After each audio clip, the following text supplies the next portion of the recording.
we were down at the docks. And there we found units of the 101st Airborne Division carrying everything they could carry by hand, boarding landing craft that were so heavily laden they had to be pushed off the docks by trucks, as you see in this manner.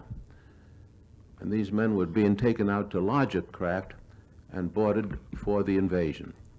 And here we see several units carrying grenades, bazookas. They didn't have an opportunity to load this aboard jeeps that were not fully available at this particular moment. We were aboard a fleet of LCIs, and here shown with the commander of the invasion group in the center, and the captain on the right, rather the captain of our ship, Lieutenant Patton, was in command of the LCI number 5, and we found out that he participated in several invasions in the Mediterranean area, and we felt rather confident that he knew what he was doing. But we stayed aboard this ship for almost 5 days. This is the commander of the squadron. I remember Lieutenant Patton's name well because we were with him for so long. Wes Haynes was trying to get ready for the trip into Paris. I think he was premature. And these are units of the 101st Airborne Division aboard our landing craft, amusing themselves. And I don't have to tell you who this man is imitating. He was a Notre Dame football player at one time, and I was told later on that he was killed in the action. Of course, every ship had a mascot, and ours was no different, but the boys provided for their mascot's welfare with the making of a life preserver, just like the ones that they wore themselves. And then one afternoon, Lieutenant Patton briefed the crew and told them that we would be sailing that afternoon. And they let out a cheer because this is the job they were waiting for. They wanted to get it done and go home. And here we see the LCI number 4 with the commander moving out into the channel. And this was a tremendous sight to see ships from one end of the horizon to the other. Ships of all kinds. They tell me there was well over 1,000 ships. But even so, we thought this was just another exercise. As we continued on, we felt that we'd be turned around, go back and try again another day. But when we continued on into the night, we knew it was the real thing. At one time, we had a bit of a scare. They said there was a submarine in the area, and one of the DE boats threw some bombs into the channel. And they exploded, but we never saw any attack at all. Here are some scenes actually taken close to the beach, where the ships made a right-angle turn and headed for the area where we were to land.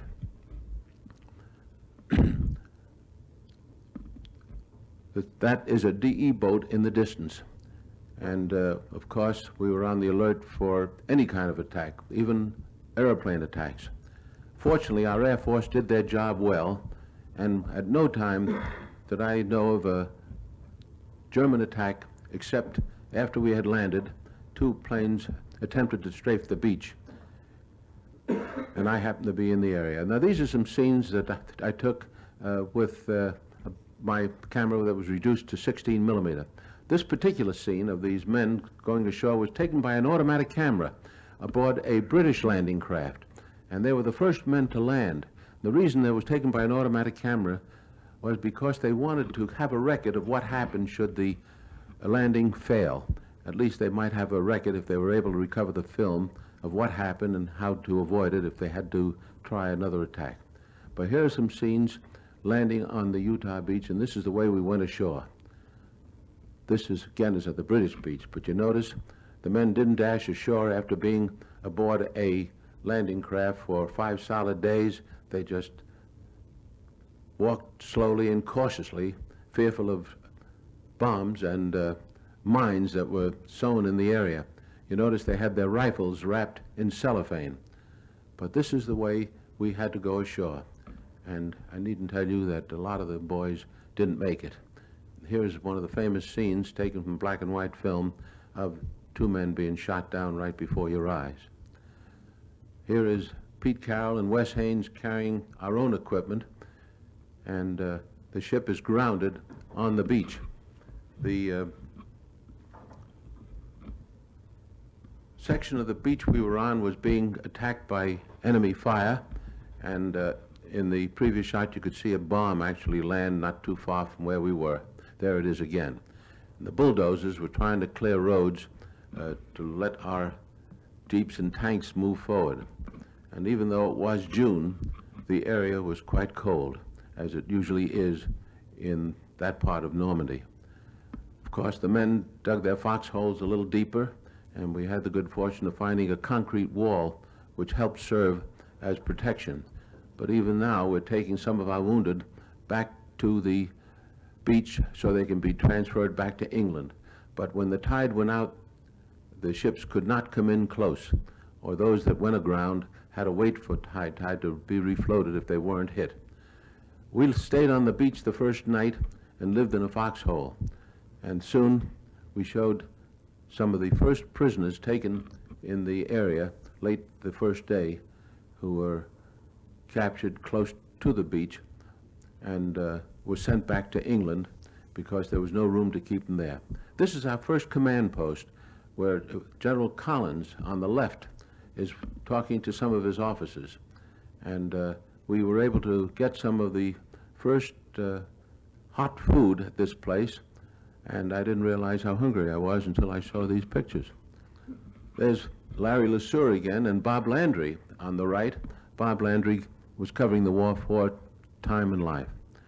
And although it kept me very busy for 8 solid days, I used up all the film I had and decided to go back to France to get some more and probably to get a bath. I hadn't had my clothes off during that entire time. And my landing at England took place at a place near Bournemouth.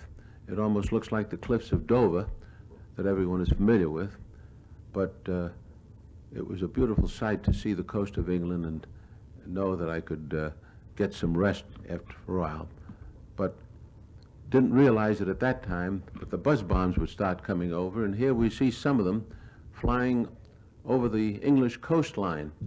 And these buzz bombs were a terror weapon. They didn't know where they would land, but the British were quick to set up machine guns and anti-aircraft fire to knock them out of the sky, and they managed to shoot down quite a few. They even sent planes up into the sky to knock them out of the air. And of course, sometimes they did get through, and where they fell, they caused considerable damage.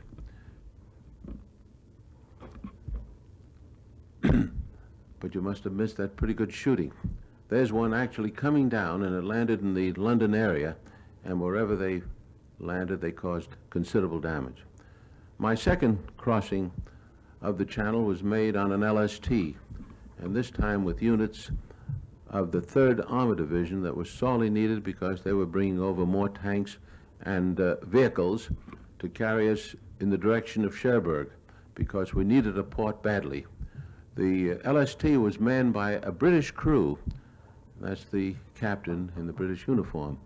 But we were in a long convoy of many of them, everyone loaded to the gills with equipment that was sorely needed. But here you'll get an idea of what the beach looked like, and these ships are actually waiting for the tide to recede so they could send their equipment ashore without going through deep water. On D-Day, they had to go through the deep water. And at this particular moment, they're waiting for the ramps to be rebuilt after a severe storm so they could go ashore without damage. Now, you can see the problems they had on D-Day, because when the landing craft hit the sandbars, the men started wading ashore and found deeper water ahead, and those that had their life preservers too low around their waist turned turtle, and many were drowned. But these are units of the 3rd Army heading in, crossing the deep spot just ahead of them, and headed toward Cherbourg itself. This was a remarkable sight, and the ships were lined up as far as the eye could see, bringing supplies ashore. We needed Cherbourg badly because we thought we could use it as a port, but we found that Cherbourg, shown here, was pretty badly destroyed by the Germans themselves. They destroyed the docks, which we thought we could use.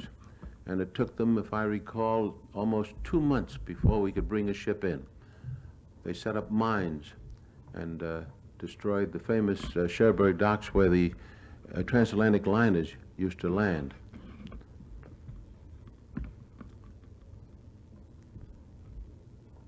They not only destroyed the docks, but also the inland bridges that crossed the rivers that entered the Cherbourg area, the canals.